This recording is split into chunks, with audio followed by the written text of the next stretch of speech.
प्यारे बच्चों, कैसे हैं आप सब? अच्छे हैं ना? तो आज आपकी शिखा मैम एक बार फिर आपके सामने हाजिर है आपकी पाठ्य पुस्तक नव भारती हिंदी पाठमाला के एक नए पाठ के साथ।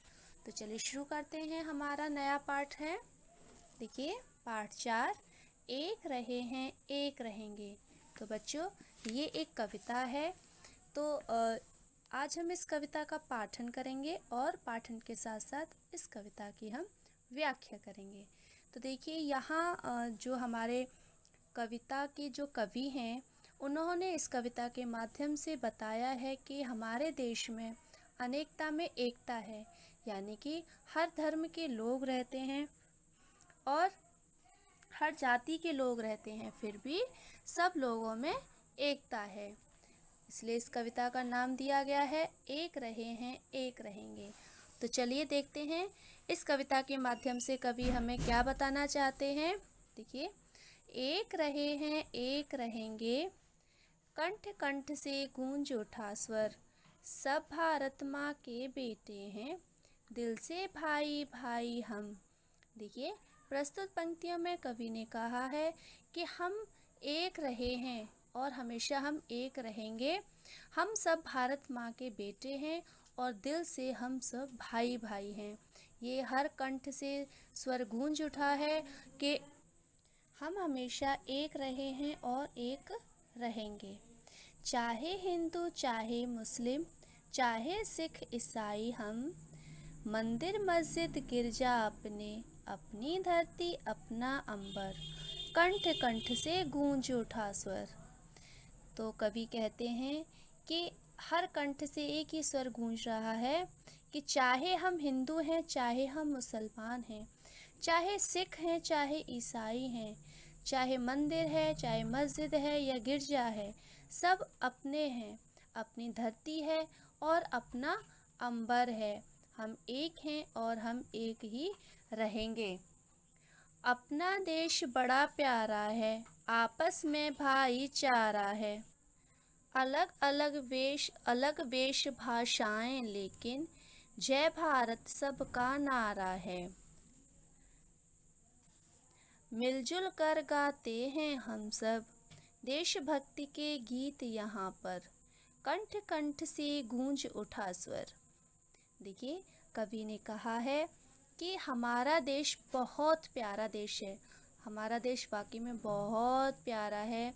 इसमें हमारी जो संस्कृति है वो बहुत अच्छी है और हमारा देश बहुत प्यारा है क्योंकि यहाँ पर सब लोग आपस में भाईचारे की तरह रहते हैं, मिलजुल कर रहते हैं।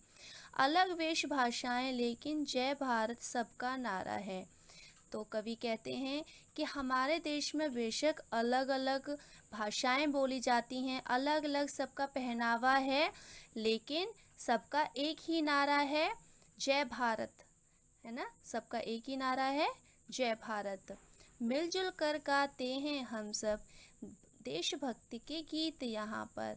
कवि कहते हैं कि हम सब मिलजुल कर यहाँ पर अपने भारत में देशभक्ति के गीत गाते हैं।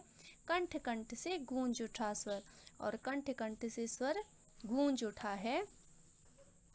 अलग अलग क्षेत्रों के वासी, सभी भिन्न भाषा के भाषी, कितने ही समुदाय मगर सब कहलाते हैं भारतवासी। कैसे कैसे शत्रु भागते, आखिर हमसे मुंह की खाकर, एक रहे हैं एक रहेंगे, कंठ कंठ से गूंज उठा स्वर।